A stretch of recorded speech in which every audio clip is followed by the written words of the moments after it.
Hello, everybody. Welcome to the Redmen TV and your Liverpool Transfer Podcast. I'm Dan Clubb, that's Chloe Bloxham, and that is George James. And we're here to talk about all things related to all the rumours around the Reds as we approach yet another weekend. We're a week into the transfer window being open now.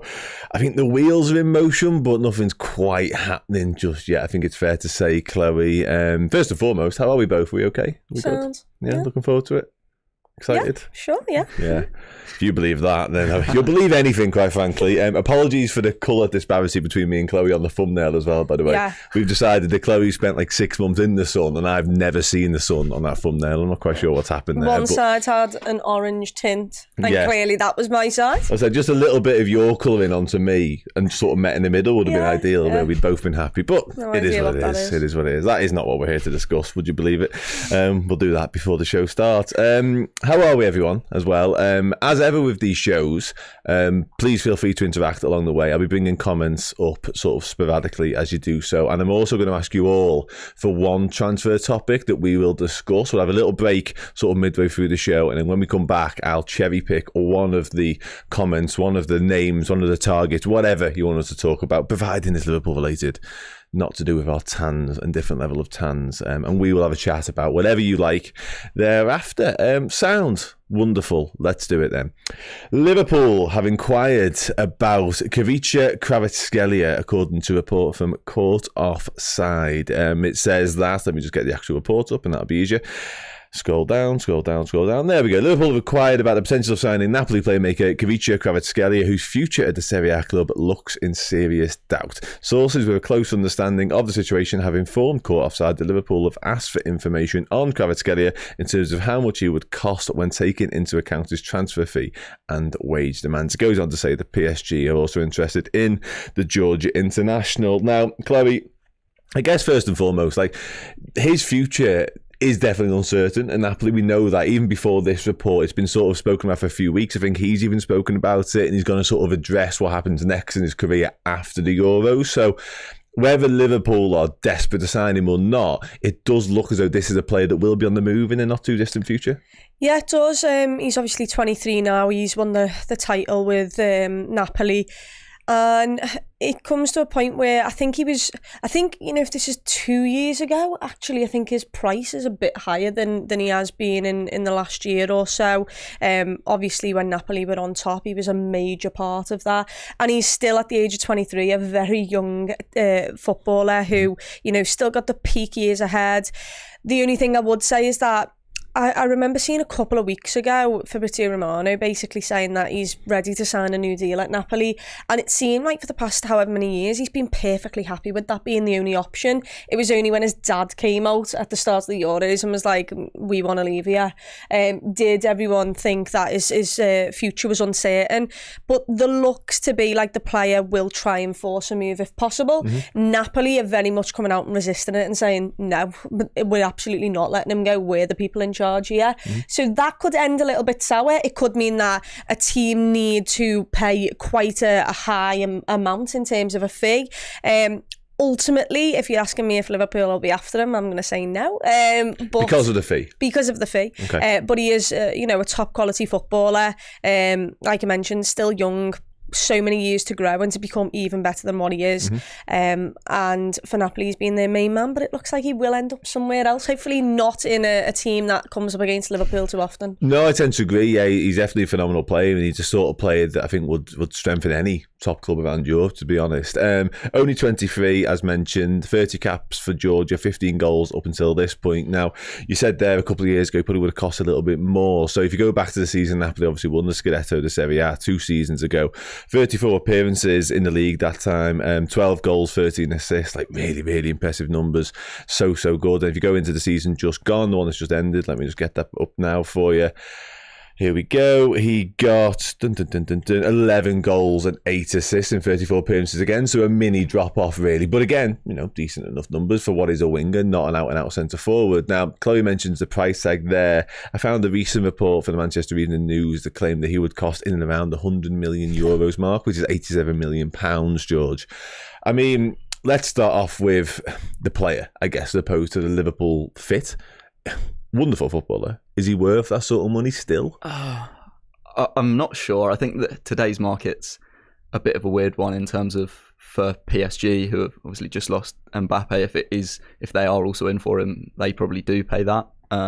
He was absolutely red hot coming off the season that they won the league, and I think that you sort of wouldn't have questioned that fee at all at that point. But Napoli have been very good at keeping hold of their best players over the last couple of years. I mean, you think of Victor Osimhen, who has been sort of linked with the move away pretty much endlessly since he sort of found form there, and they've managed to keep hold of him. So I think that they probably are a club that will stick to their guns, and if that is their evaluation, that's what they're going to want for him. Whether he's worth that, I mean, I personally wouldn't pay that for him, but I think it comes down to sort of how much do Liverpool have to spend this summer. If there's 300 million, then maybe you go for it. If that would be your only signing, then I think definitely not. No, absolutely. Yeah, and you're absolutely spot on. Obviously, we don't know Liverpool's transfer kitty or war chest that's so often described there, so it is hard to talk in and around this. But what we do know, Chloe, is that if the Liverpool hierarchy see an opportunistic signing, see a player that's available to them, and he's just too good to look away from, basically, and we've seen that with Moise Caicedo, the money can be there in terms of, like, if Liverpool see an opportunity, like I say, and see a possibility of signing someone who they believe can be transformational, game-changing, whatever sort of superlative you want to put on it, they will spend the money. Would you put Kvaratskhelia in that sort of bracket? When you consider the forward options that we have, like Luis Diaz is obviously the conversation in and around this. Like, would you see Kvaratskhelia for upwards of £80 million as a massive upgrade on Luis Diaz?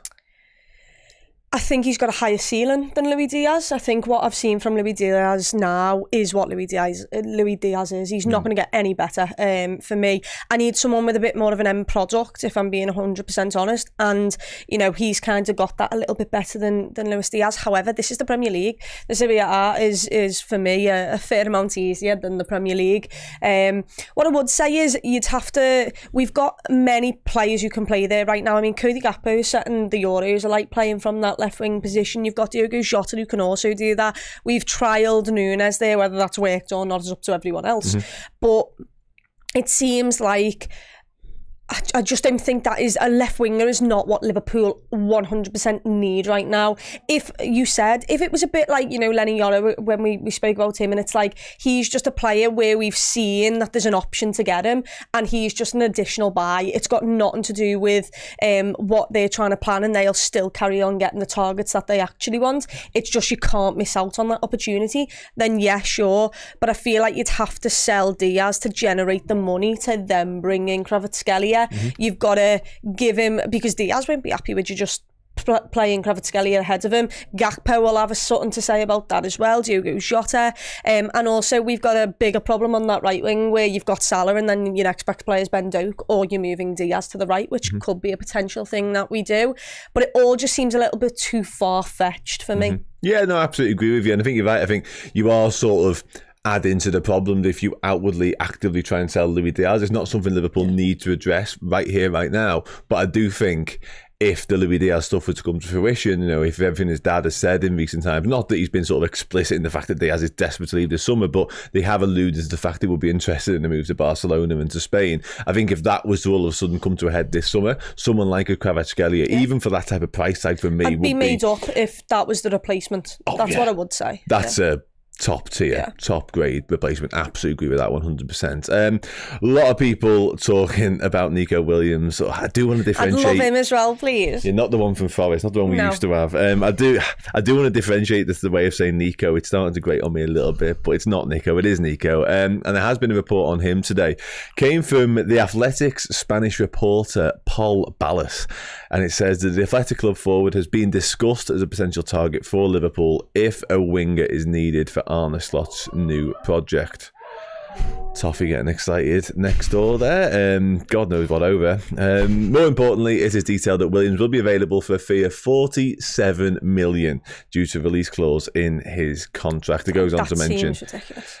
You can't miss out on that, by the way. Do you think that's more in that sort of wheelhouse? Yeah. But not just that, like, he's setting the Euros like 47 minutes. To me, that seems like a low risk. It's right in the sweet spot for Liverpool. Yeah, it really is. A release clause less than 50 million. Like, that is a young kid who looks like he could be something absolutely special. Yeah, I'd be all over that. George? Yeah, 100%. I think if those are your two options, Kvaratskhelia or Williams, I think you go for Williams every day of the week. He's 2 years younger and looks as good a player. I can't comment on which one has the higher ceiling. I just don't know. But I think he is the type of player who would be ready to fit straight in at Liverpool. Even though he's young, I don't think you'd need to give him sort of 2 seasons of playing second fiddle to one of the other left wingers before he's ready. I think you could bring him in and add him straight into that rotation, and you don't necessarily have to have him playing every week. And obviously we don't know what Slot's going to play like, whether he will rotate the front sort of 3 a lot like we did see last season, or whether he's more just going to pick an 11 and stick to it. But I feel like he's just sort of the perfect profile of the sort of player that when you think of Michael Edwards' ideal signings, he fits that really well. He's ticking a hell of a lot of boxes, I've got to say. Yeah. And obviously everyone listen, he's very much flavour of the past 24 hours. I'm fully aware of that. Like, I don't want to sort of jump on that bandwagon. And I said before, season as well, he's a good player. It's not just one flash in the pan performance. Absolutely not, 100%. Like, but I was very mindful and wary of the fact that even coming into work today, that I was almost certain there was going to be a report of Andy Williams and Liverpool, because it just felt such a tap in. And that's not to say Liverpool aren't interested, by the way, but it did feel almost too easy a win for any journalist. And again, not doubting the credibility whatsoever, but it was always going to happen, is what I'm trying to say. But also for that price tag, surely loads of clubs are looking at him, because any club worth their salt will be looking at him for that, because that's crazy. I mean, last season, just to touch on that then, 31 La Liga appearances, 5 goals, 14 assists. And actually, as much as I love a goal-scoring winger, see Sadio Mane, see Mo Salah, the assist numbers are phenomenal. Like, 14 assists is really quite something. When we talk about end product, we often criticise Diaz for not adding the assists, let alone the goals. That's something. And also, interestingly, Chloe, before you come in, so obviously predominantly from the left wing, 30 appearances there, a little bit deeper, but whatever. And I know it's only a very small sample size, because it's only 3 appearances on the right wing, but it's 3 appearances on the right wing. And we're talking about needing someone to take the burden off Salah a little bit. There's a very small example of that. So listen, great option. Yeah, and also, look, he's young enough that you can mould him into that kind of player. From the Euros, as I think we can all see from last night, he loves to cut in on his right and whip it, top bins, and he could have had an incredible goal last night. But also, you know, the stats that he's putting out's really, really good. Am I incorrect in thinking Adariz is their striker? Have I just pulled that out of nowhere? Like, does he not even play for them anymore? He definitely did. He did. But, I might be 10 years ago at this point. No, he's just a person that came into my head. Not that long, but yeah. But as you can see, they're a young lad, and he's potentially their main man now at Athletic Club, and he is their focal point. There you go, everyone. Listen to you. He is their main man, their leader, and to do that as a teenager is absolutely boss. I just think for that price tag, you know, you mentioned Kvaratskhelia, and it was just the price that really put me off the idea of Liverpool being able to go for him. That seems like an absolute no-brainer. And I am very scared, because I feel like loads of Premier League clubs will be all over that, and they should be. No, 100% it should be. Yeah. As I often like to do when Liverpool are linked to more or less anyone, I head straight to FBref and just have a look at the similar players to the player that we're talking about. And this is based on sort of stats and numbers in around performances, as you can see there, over the last year. And name-wise, there's a couple of eye-catching ones, I think it's fair to say. Anthony Gordon, I think a lot of people will be interested in seeing him linked to Liverpool, and he's right up there amongst them. Dembele, people have split opinions on him, whatever. Gabriel Martinelli, I really like. I mean, I don't love seeing Mudryk in that list. I don't enjoy seeing Dembele there, to be perfect. I'm all right. I know you've got a thing with Dembele. Chukwueze is a good player. Savio, likewise, had a brilliant season for Girona. So, again, this isn't sort of the main acid test when it comes to ranking a footballer. But again, George, I think there's more positivity in the round, and just generally with him as an option. Yeah. Oh, and he's so young that just because he's sort of in and around those players now, you know, there's so much improvement to come from him in 5 years' time when you're getting him into his prime. You know, it might not still be those names that he's in and around. And I mean, although it's only 3 appearances on the right this season, I think last season he did play more on the right. So I think he is fairly comfortable on either wing. And that's something that, especially with the future of Mohamed Salah sort of still uncertain at this point, not just for the next season, but for the next 5 years. I mean, Salah's going to leave at some point. And if you can have that replacement sort of already there and ready to go, then I think that would be a really good bit of business. Also, just to point out, he's getting those numbers in an Atleti club side. Who are a good side, but they're not world beaters. They're not world class. Yeah. You come in and first of all the burden's taken off him because it's not just him. He's got Mo Salah, he's got Diego Jota, he's got Darwin Núñez, he's got Cody Gakpo, potentially Luis Diaz as well. Yeah. All there to take the burden off him. But you just get more chances in this Liverpool side. Yeah. There's just more space because of how good the players are. You've got Alexis McAllister feeding you. Like, that's incredible. You've got Trent Alexander-Arnold there feeding you. So he will get more chances and also be able to create more, hopefully.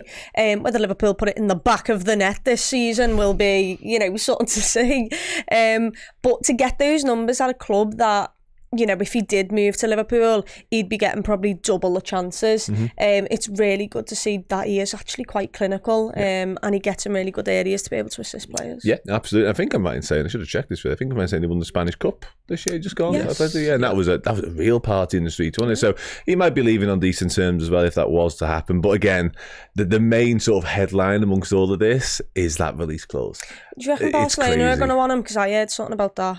They've got that. I mean, probably. And listen, let's be honest, they should want him. Yeah. If they're sniffing around Luis Diaz, they should be looking closer to home and looking at Nico Williams, because you can get him for, half or close to half the price. He's 21 years of age. He's a Spanish international, 15 caps for Spain already. We've seen what he's all about. He's getting numbers in La Liga.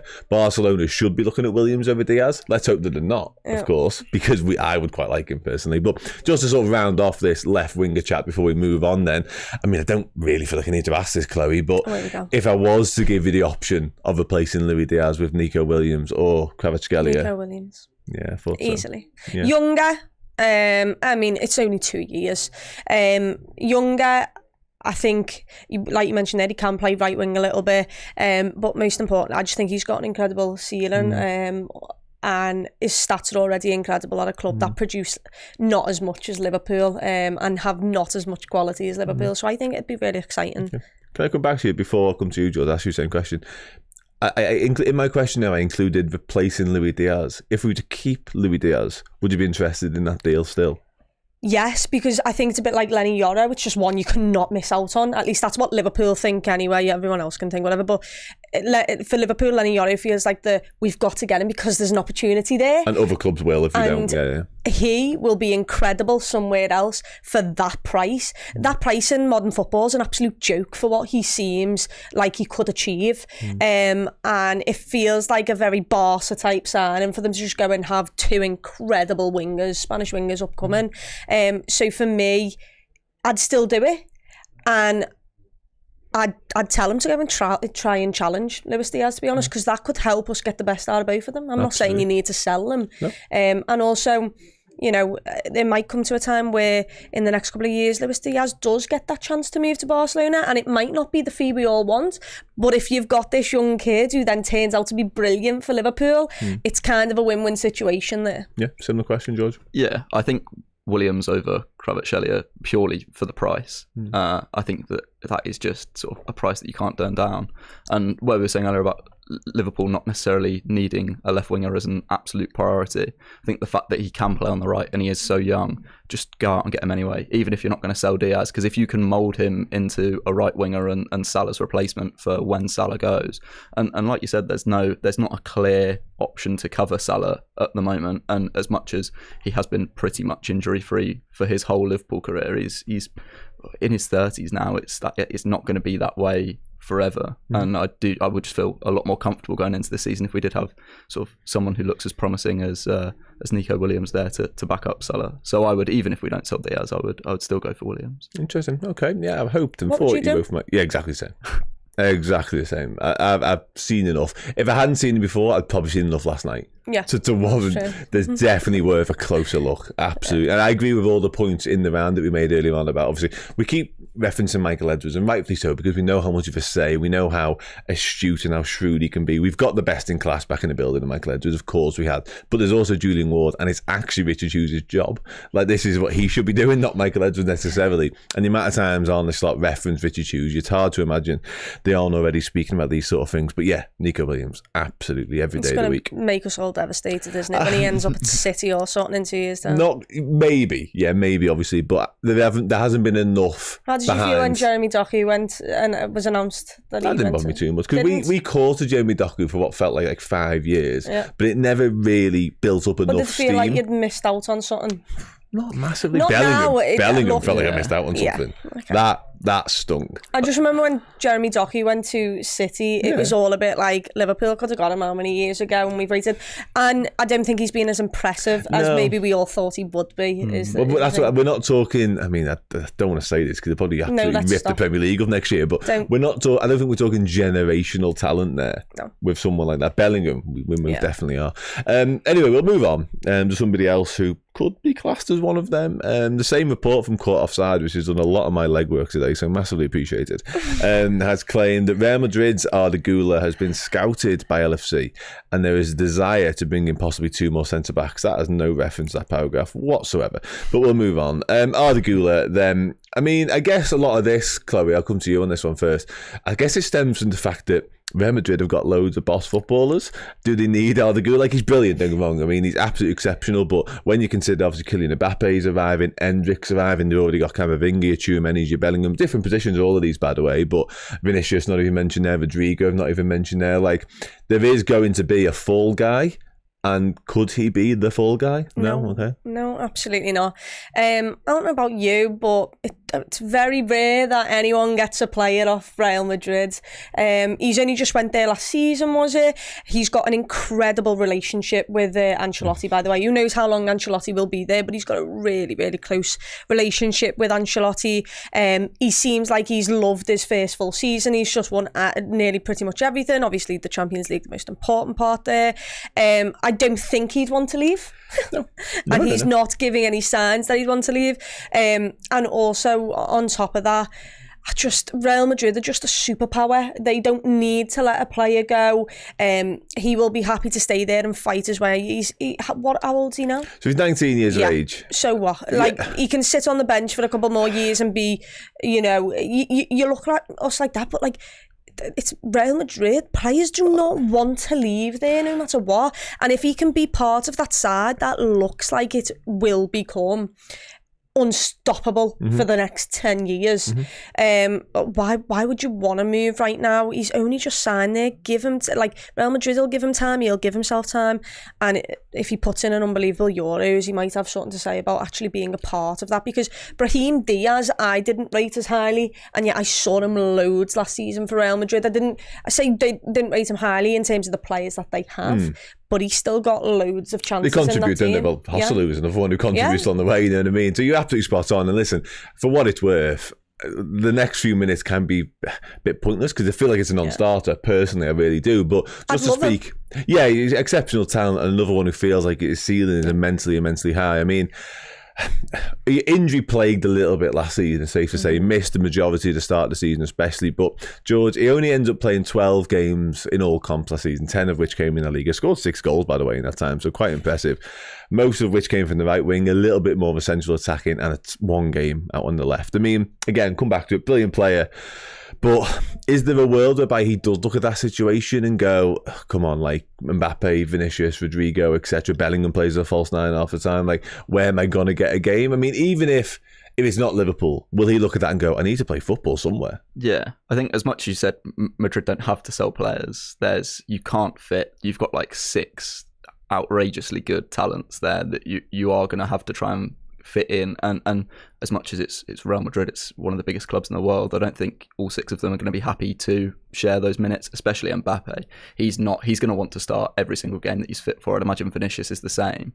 So there's a world that I can see him wanting to leave. I can't really see us going in for him. Definitely not this summer. Maybe in a few years, who knows? He's a player that I'd love to see at Liverpool, but I think that you could maybe see him go on loan this year. Real Madrid haven't been afraid of loaning players out.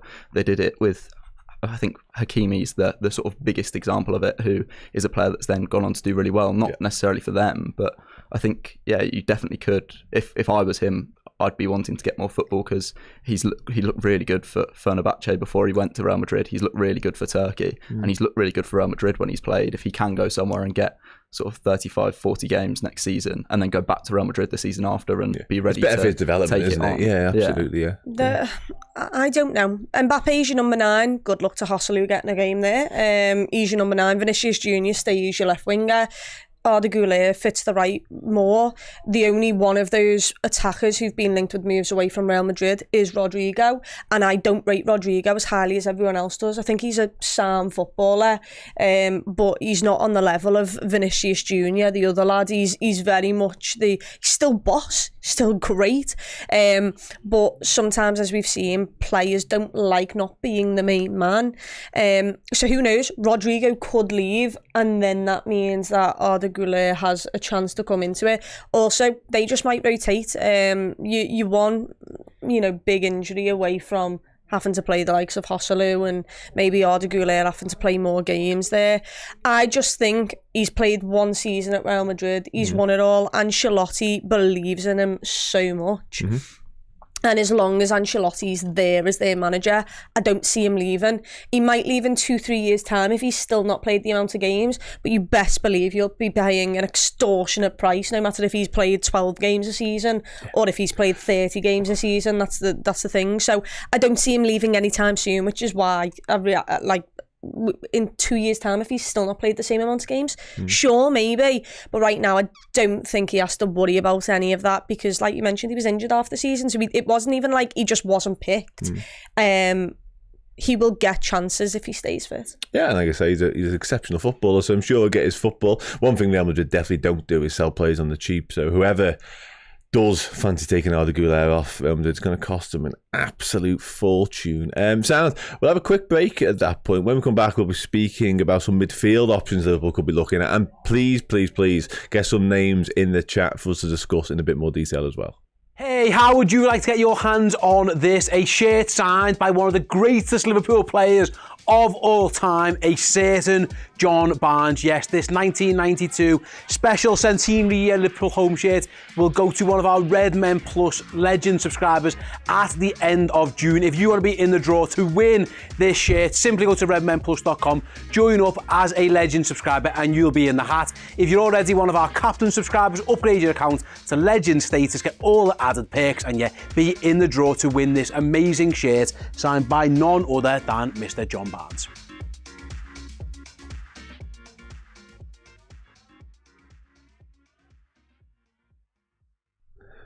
Hi everyone, that was 45 seconds of your life.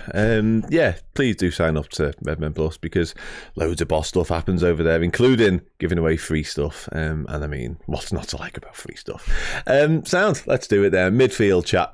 First, actually, before I dive into this, because I've been probably guilty is the right expression. I'll come to you, George, on this, of kind of just overlooking the midfield. I don't know if that's because I'm so worn out still from last summer's midfield rebuild, and I feel like that was done and we don't need to address it anymore, and I want to put that 2 months of my life to one side and never think about it again. But all of a sudden there are more and more reports and conversations about Liverpool potentially needing to re-enter that market, and I get the Wataru Endo conversation. Of course I do. Like, an upgrade on Wataru Endo, if especially we are going to play a lone 6, feels very, very necessary. Where are you at on it? Do you think there's scope to get more midfield bodies in? Because we did the numbers recently on a show, and it was something like 13 central midfield options we currently possess. Like, to me, that feels like overkill. But where are you on it? Yeah, I think it's a department that we've definitely got bodies, like you said. Whether we can improve on some of those players, I think we can. As good as Endo was last season, and as much of a job as he did, I think that he is a good backup option. But if you're going into the season playing a lone 6, he's probably not who you want there for the whole season. Obviously, we don't quite know how Slot's going to play yet. So if there is that double pivot and McAllister's in there as well, maybe Endo's good enough. But I do feel like still, when you look back a few years ago, I know that obviously his last season was very bad. Well, not very bad, but a lot worse than he had been. But Fabinho, back in his peak, sort of, you felt so confident with him there. And I think with Endo, you have some games like that, but it's not guaranteed. And I don't think we've ever properly replaced Fabinho. And you look at all of the great teams from pretty much any league over the last 50 years, they have a good holding midfielder. And I think that when you look, Arsenal have Rice, City have Rodri, they're two of the best holding midfielders in the world. I think that if Liverpool are serious about competing with City and Arsenal over the next couple of years, that is probably an area of the pitch that we need to address. Yeah, I think you're absolutely spot on there, to be honest with you. I mean, you mentioned Rodri and Rice there. They are the two, benchmarks when it comes to this conversation, Chloe, aren't they? And whether you like Wataru Endo or not, if we were to play with a lone six, and again, George makes a point, who knows? Wataru Endo, for all his merits and for all how much we got value for money in terms of the price tag and all that, it's very hard to see us overhauling Arsenal, Manchester City, Wataru Endo. And that's no disrespect. I feel so guilty saying that, but it's true. Yeah, it is. And you know that because we actually went in for Caicedo. We didn't go in for Wataru Endo. We were willing to spend the 110 million on Caicedo because we thought he was the best DM available. And it just so happens that he decided to go to Chelsea instead. Liverpool put themselves in that race and he just picked Chelsea, and then we had to adapt and we had to bring someone in, and Liverpool didn't want to go and pay over the odds because everyone then knew that we needed a DM and we were desperate for one. And you're looking at DMs who aren't brilliant or have had really bad injury records, and their prices then go up by 15 mil more just because you've lost a race with Caicedo. So instead, Liverpool did the option of finding a decent DM, someone who can come in, who's a battler, who's got experience in there and can try and help the entire rebuild of the midfield in Wataru Endo. When he came in, and at times he looked a little bit out of his depth at the start of the season, but he grew into it, and the more the season got on, the more you could rely on him. But like you have mentioned there, if you want to win the Premier League and you do it with a lone six, you are not winning the Premier League with Wataru Endo as your DM. Not your first choice one. Not your first choice. He can be in the round of squad. He can be your second or whatever, but he can't be your lone starting 11 DM because what Rodri and Declan Rice offer is just so much. And you can see there was times where Rodri got banned, suspended last season, and the City that you saw was an entirely different City, the team that have Rodri in it. And that's just where it is. What I will say is if he plays this 2-man 6/8 midfield, the double pivot, I would still want someone more defensive minded who is better at that. I think the place you can upgrade the most out of the midfield is Wataru Endo.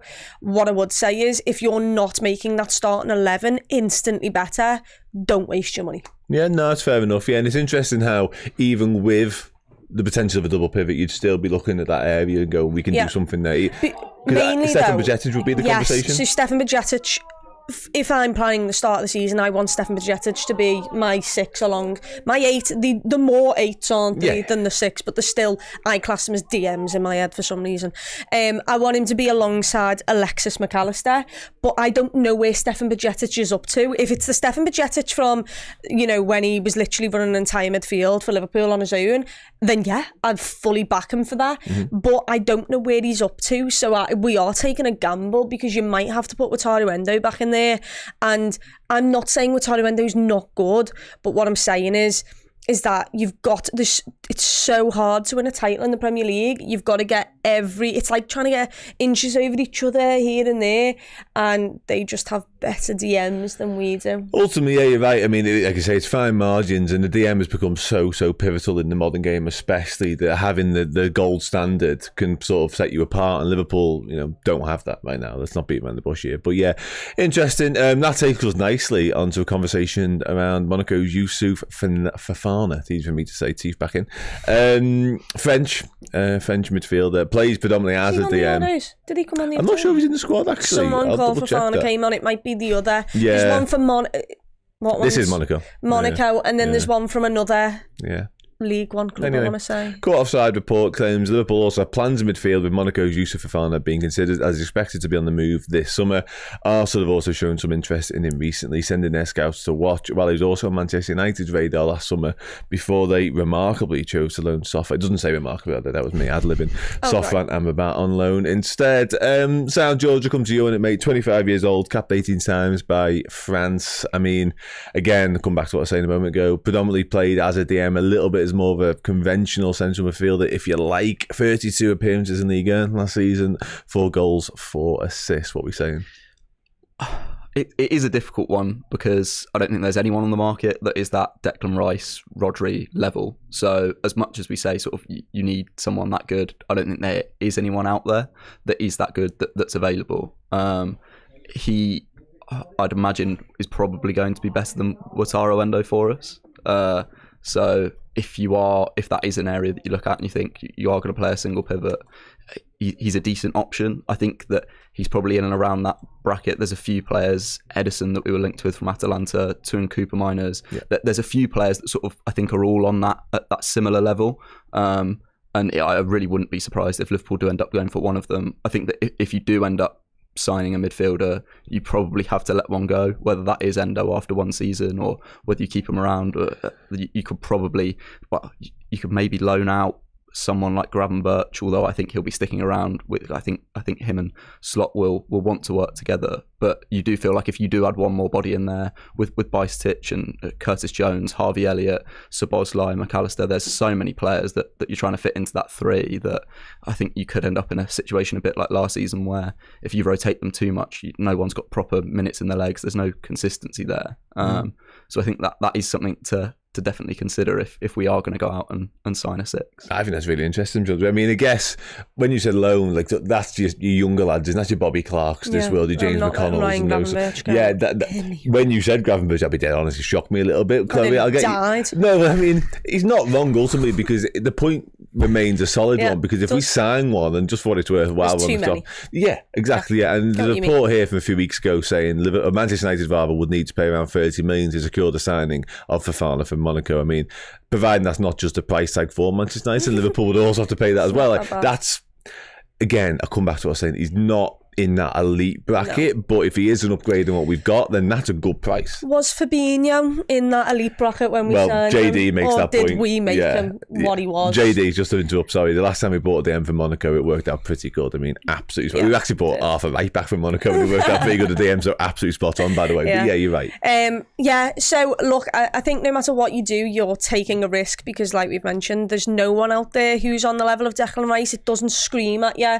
Caicedo was the last one that did, and I'm really thankful actually that we didn't sign him, because I don't think he had that good of a season for Chelsea, although do I believe that he would have been excellent for us? Yes. But yeah, it's tough, because I do agree we need to, if we do bring another body in, you've got to think about getting rid of someone or loaning the kids out, like you said, which I think actually is a big thing.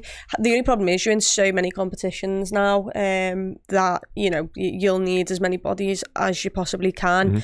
I'd probably tell Sobbo that actually now, mate, you're a 10 and you're going to be fighting with Harvey Elliott, just to try and help the fact that there's so many people congested into that 8. I mean, Curtis Jones will probably be fuming, because he had a great start to the season, and then obviously just, you know, got that red card when he was really good, had injuries and just hasn't been able to get back into the squad. Alexis McAllister is your nailed on starter. It's whoever plays next to him, and there's a lot of people fighting for those areas. So I agree, if Liverpool bring another player in, we've got to get rid of someone, or you've got to loan them out.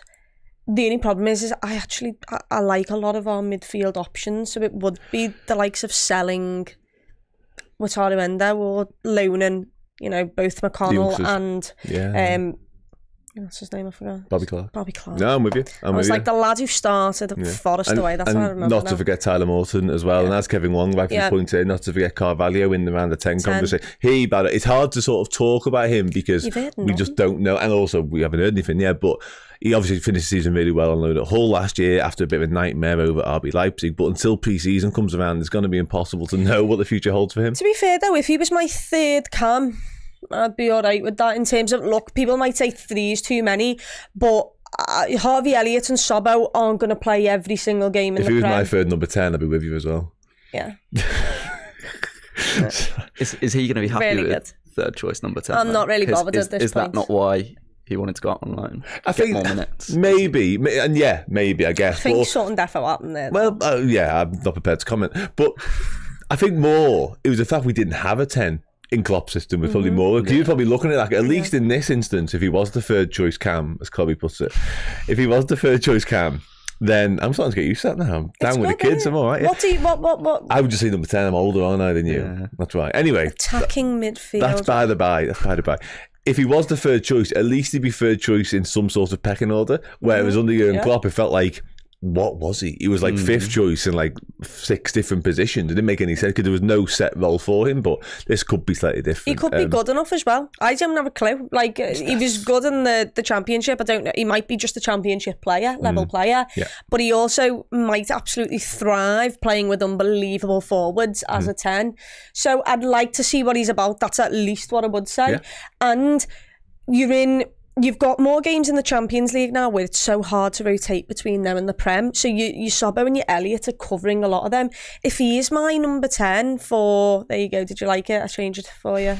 I said number 10. Sorry. See, I'm so used to people saying 10 even. But when you said Cam, I was like, whoa. But now you say 10, I'm like, oh, that's completely normal. If he's my number 10 for the cup games and can work himself to be in those other squads, then yeah for sure. No, 100%. Yeah, just to finish on Fofana, then I've done my old FB ref similar players trick. I absolutely love this.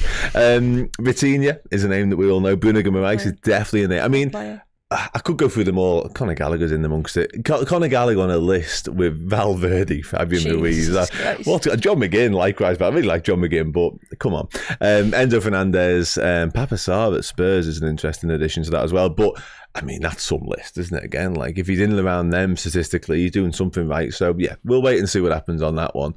And he is in the France squad as well. Was the other point I was wanted to make. Yeah. There is a. I mean, Wesley Fofana is another French Fofana. He's not in that. Wesley Fofana. He's another one. Centre off. Chelsea injured a lot. Okay. Quinton Timber is another player Liverpool could turn to as the final midfielder. Is someone Slot knows well from his time in charge of the Eredivisie Giants before he took over from Jurgen Klopp this summer. That was a lot of words. Don't come to me first. Okay, George. 44 appearances last season, 8 goals, 10 assists. Not a DM, I think it's fair to say. And I can't really frame this question in any other way, but I'm sorry, Quinton Timber, you might be a boss player, but we don't need you. Yes, although Szoboszlai's not a Slot player, he didn't bring him in. If Slot really likes this guy and he wants to bring him in, I mean, I don't know enough about him personally. I'm more than happy with Szoboszlai, but it's not as if Slot's been there for 5 years. This is the squad he's built, and then we're looking at these players. Like if he has players that he wants to bring in that he knows will work in the system that he wants to play. I mean, as harsh as it would be to Szoboszlai, because I think he had a good season last year. I really like him.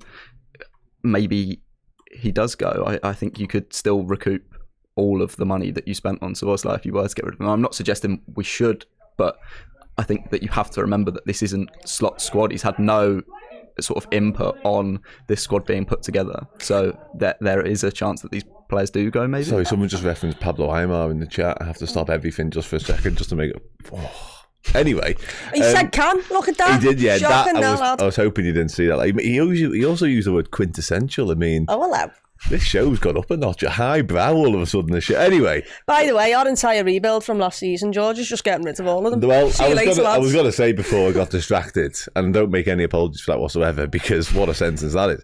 I mean, yeah, he makes a good case. He does. Can you get on board with that? No, and what I'm about to say is really stupid, but I'm so afraid. Anything that likens you to Erik ten Hag really isn't a bit of me, and there's already baldness there, which is fine. I can get behind that. It's absolutely okay. But you start coming from the Eredivisie and bringing in players who you used to work with and them turning out to be absolutely crap is not the route I really want to go down. You know, when he said like he's bringing his own ideas, own originality, I don't want any of the players from Feyenoord really to be... I mean, Gertrude, that I was a big fan of, but even then, I didn't see how he fitted into the squad as much.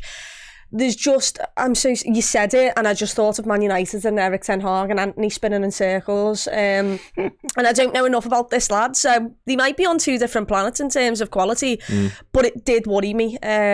And I just think he's got a great squad to work with. To add another 8, I wouldn't be giving up on Sobbo, I think 70 mil, high fee, but there's a reason that we went in for him out of nowhere. Newcastle were interested in him. You saw how good he was at the start of the season. He's turned out to be a little bit... People are disappointed with him because of the way he started. But give him time, let's see what he does. I wouldn't be looking at another midfielder if it's not more defensive minded. No, me, for what it's worth. And this actually takes us nicely on, so we're going to start running through some of the chat suggestions now. But Josh Gavin actually suggested earlier on, but we discussed Dominic Szoboszlai and can he turn it around? And for my 2 pence worth on that, like you said today, started the season, like hit the ground running and something. He was just the next Steven Gerrard. Do you remember when everyone said that? Well, they did, and it sounds silly now in the cold light of day. One of them. But yeah, I was front and centre for that particular cue because he was unbelievable. He was scoring worldies left, right and centre. He was running across every single blade of the grass. His energy no bound. It was just frightening what he was doing. And again, I actually wonder whether fatigue played a part in his sort of drop off towards the back end of the season, because obviously he got injured and then re-injured when he came back, so that clearly doesn't help what's going on as well. But George, you started this Szoboszlai conversation, so you can finish it. I think you kind of alluded to it while you were talking, but I think we're all suggesting, and we haven't quite seen it in Igoro's yet, I was hoping he might spark back into life with his country, obviously leading with the armband on, all that sort of stuff hasn't really happened yet, but I think we're all hoping that whether it's a rest or more football, we can see that early season Dominic Szoboszlai again. Yeah. This is going to sound like I really hate Szoboszlai, but I don't. I just think that maybe... I queued you up to be so positive there, by the way, as well. How are you doing this? Maybe the fall-off from last season, as you saw sort of Endo establish himself more and McAllister go forward more. McAllister obviously looked a lot better, but then maybe was he taking up the spaces that Szoboszlai was playing so well in at the start of the season? And I think the way that Szoboszlai started the season last season compared to McAllister, obviously McAllister was playing slightly out of position, not where you'd ideally play McAllister, but Szoboszlai did start so well, and I think that player definitely still is there. I'm not for any second saying that we should sell Szoboszlai. I'm just saying it is a possibility. Yeah. But yeah, I think that he definitely can get back to the best. I was a little bit surprised when he took the number 8 shirt when we signed him, but I think he lived up to it definitely for the first couple of months, and there is so much around that and the comparisons to the next Gerrard, and we do need to remember that he isn't probably ever going to be as good as Gerrard was, because in my opinion that's the best footballer that's ever played for Liverpool. Thought you was just going to stop best player ever there. Well, it's like, I wouldn't have hated it. I'll be honest, I wouldn't have hated it. Think Lionel Messi. He might have had a conversation with us. He might have DM'd us later on, but other than that, I'd have been fine with it. Anyone else can, whatever. No sad. Ultimately, we all obviously expect and hope he will get back because his levels were frightening. Next one then, Solo P1 in the chat earlier on asked us to discuss Trent Alexander-Arnold. Now, it literally just said the word Trent, but I'm gonna unpick from that they mean in midfield. So, Chloe, what we thinking? The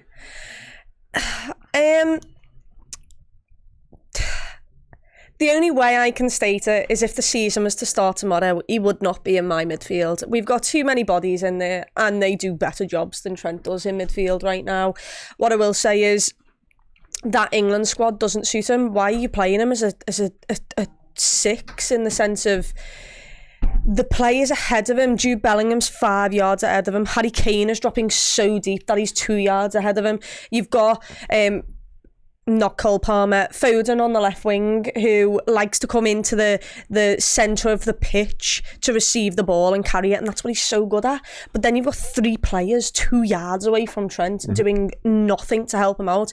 As soon as Watkins came on, I went, you see that ball right there, that run that's just being made? If you just had Trent on there in that space, he'd find them all the time. You need the passes that you associate with Trent Alexander-Arnold need runners ahead of him. He is much better with the pitch ahead of him as well. When he's got his back to goal, he's not horrific. He just took one bad touch in that game again, but he's still not seeing the entire vision and the pitch. And when you put him at right back, he's not going to be man marked. You put him in midfield, and everyone goes, right, well, who out of these is the most creative player? Who can cause us the most danger? Trent, great. I'll just sit Eriksen on him, or I'll just sit. I mean, we played PSG years ago when we had that Milner, Wijnaldum and Hendo midfield. The Brexit midfield. Yeah, Brexit midfield. And I remember, who was the player who was absolutely destroying us for them? They beat us in that game, and I can't think who the midfielder was right now. Yeah. But either way, I just wanted him to put one of our midfielders on him for 10 minutes just so he didn't receive the ball. And that's what will constantly happen with Trent if you're putting him in a midfield. People think because he played and drifted into midfield for Liverpool that he just was a midfielder. It's incorrect. It's a big difference. He was a right back. He just walked into the space, and because he was a right back, no one could go and man mark him for the opposition. Well, the key to what you said there is he walked into what he perceived as space. He's not allowed to do that in midfield. I mean, we've seen the warning signs were there really, I guess, in the first game of this group stage for England, where his touch was off, but his touch wasn't off because he doesn't possess the quality. It was off because he was panicking about what was in and around him. That lack of press resistance, and as you say, Club, he likes to arrive into midfield and see things ahead of him. I mean, George, I'll get your take on it before we move on, but if it is an experiment, which I think Gareth Southgate described it as, Disney, if Liverpool on the slot were looking at it and going, oh, is there something we can use here potentially? I think it's fair to say up until this point, it's not exactly passing with flying colours. Yes, but I think Trent definitely can be a midfielder. I think Chloe said it before. There's the way that you're playing that England, setting up that England side yesterday, especially. There's no runners, and you look at the passes that Trent makes. He's not known for his 5-yard passes to the player that sat just to the left of him. You know, it is those big diagonal long balls. He needs runners going onto them, and I think Gareth Southgate made his substitutions the wrong way round yesterday. I think if you'd brought on Eze, Bowen and Watkins and still had Trent on the pitch to make those passes, I don't think Trent would have been taken off. I think that for Liverpool, I think that Trent Alexander-Arnold's the best right back in world football. So why would you, just because he could be a great midfielder, that doesn't necessarily mean you have to move him there. I think that there's a lot to be said for when he is at right back. You know, he's got effectively no one behind him if he's facing into the pitch, whereas in the midfield it's 360 degrees. You know, he's got a lot more to think about and worry about. I think that although, you know, he hasn't been great for England for the first 2 games of the Euros, I don't think anyone has been. I think Rice has looked just as poor. Bellingham in the first game looked good, but looked pretty poor last night. I think I saw a Sky Sports graphic of the players' average positions after England went 1-0 up, and they're basically in a line across the edge of the penalty box with Harry Kane closest to the left wing. It's just, it is absolutely baffling in terms of, I don't really know what you expect Trent to do, who you expect him to make these big diagonal passes to. So in terms of for Liverpool next season, I'd just keep Trent, who is the best right back in the world, at right back. And like we said when we were talking about midfielders, we've got loads anyway, especially in that more sort of creative attacking sense. I don't think that's why would you'd have such a job to replace Trent at right back if you moved him into the midfield permanently. There's not a glaringly obvious replacement there, as good as Conor Bradley was this year. I think Trent gives you so much more. No, I agree. That I just don't see why you would move him into the midfield for Liverpool. Verratti was the player I was thinking of that in that 2-1 loss. Anyway, what a player anyway. Yeah, great player. What you said there, I think also for Liverpool, I'm not saying that I want him to be a midfielder. I've just said I'd play him at right back.